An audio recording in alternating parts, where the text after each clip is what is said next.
You knew it was going to be this kind of night, didn't you? You knew that. Yeah, I tried to go on vacation these last few days. Did not work.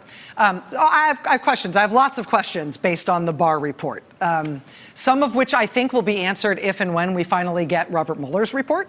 But in the meantime, what Attorney General William Barr has just given to Congress really does raise a lot of questions that we never thought we would be asking, I think, about how this investigation is being resolved. I just round down my top 4 questions, all of which have to do with this surprise in Barr's letter about Robert Mueller reportedly not recommending one way or the other whether Trump should be prosecuted for obstruction of justice crimes.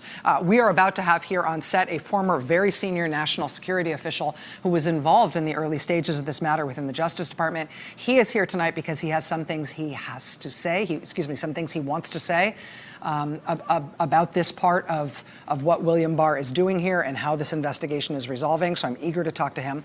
Before we bring him on, though, I just want to lay out a few more of these questions from what William Barr has just done. A few more questions that are kind of driving me nuts. Number 5.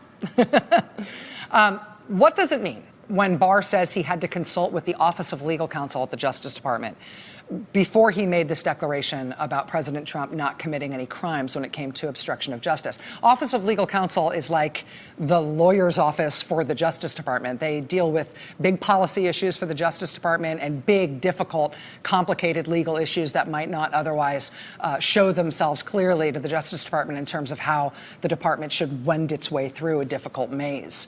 I mean, when Barr says he had to go to the Office of Legal Counsel before deciding about whether or not the president had committed obstruction, why was that?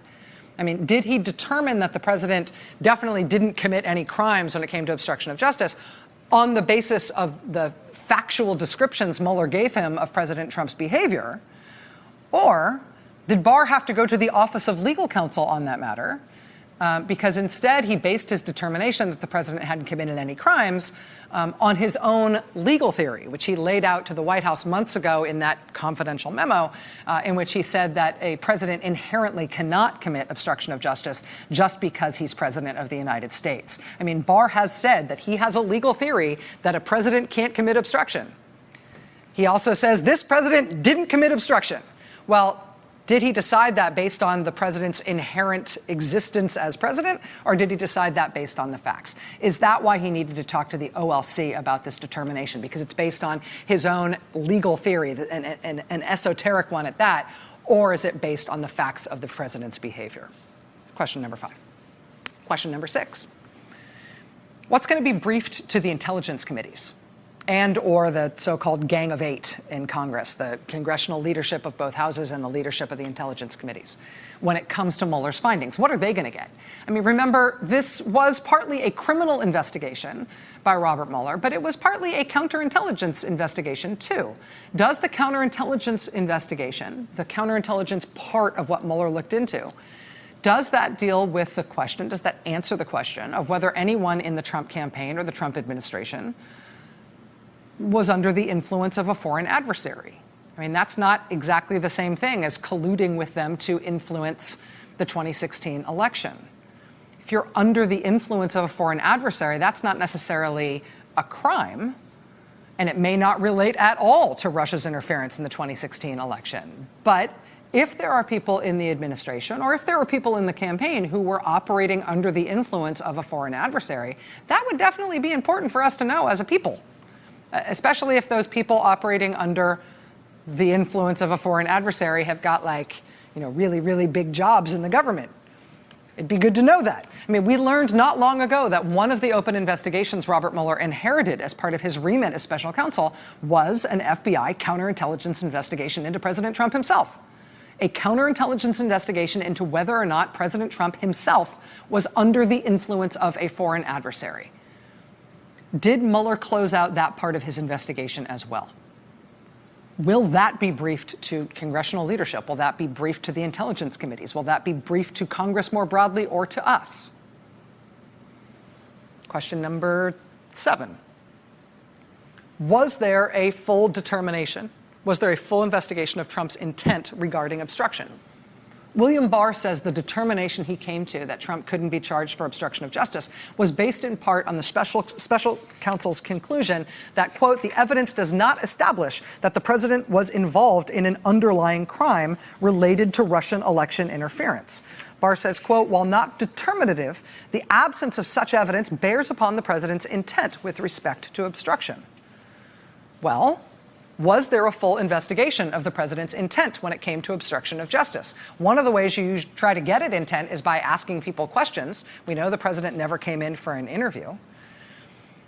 Does it make sense as legal reasoning for William Barr to have cleared the president of obstruction of justice in part on the basis of the fact that the president wasn't involved in an underlying crime related to Russian election interference? Does that make sense as legal reasoning if the president, hypothetically, was trying to obstruct the investigation, not because he was part of Russia's social media efforts or Russia's hacking efforts targeting the DNC, but instead because of some other thing? Because he thought a full investigation of those matters might also turn up evidence of him being compromised by a foreign power, or him having lied about his business dealings with a foreign power, or him having discussed some sort of quid pro quo with a foreign power. Does it matter if the president had an impetus, had a motive to obstruct justice that wasn't specifically related to the crime committed by the Russians? Question 8. Were the president's business activities and his financial history part of this investigation as to his potential compromise by a foreign power or some foreign entity having leverage over him? And the chairman of the Intelligence Committee in the House has said that congressional investigators were told there were no deconfliction problems. There was no crossover they had to worry about with the special counsel's office if they wanted to look into the president's business history and finances. That suggested to the Intelligence Committee that the special counsel wasn't looking at any of those matters when it came to investigating the president's potential compromise. Well, is that true? Did they look at that? Are we now allowed to know that? Question number 9. Now that the special counsel's office has closed its investigation, do we get to see the full unredacted memo that laid out the scope of stuff they were authorized to investigate? Question number 10. Do we get to see the president's written answers that he submitted to the special counsel? He didn't do an interview, but he submitted a take-home test. The president now says he believes this investigation has exonerated him and he did nothing wrong. If so, he should be pleased to show his written testimony to the public. So far, the president's lawyers are indicating there's no way that's going to happen, but what are they afraid of? And then there's just this big picture stuff of where we go from here. What's going to be cut out of the Mueller report before we and Congress are allowed to see it? And when are we going to be allowed to see it? I mean, this is number 11. This is probably my favorite of all of these questions because at least on this is the one thing that unites all of us. Everybody from the super conservative, right-wing Wall Street Journal editorial board to the New York Times editorial board on the other side to 420 members of the House of Representatives who voted unanimously for it, to the president himself today, to tons of Republican senators who are supporters of the president. Everybody is all on one page, all in agreement that we all now need to see not William Barr's description of what's in the Mueller report, but the actual Mueller report. So that's the big unifying question for the country. When does that happen? And how much of it is going to be cut out before we're allowed to see it? And who's going to decide what's going to be cut out of it before we're allowed to see it? 6 Democratic committee chairs from the House tonight wrote to the Justice Department saying they want a full and unredacted copy of the report by next Tuesday, by a week from tomorrow.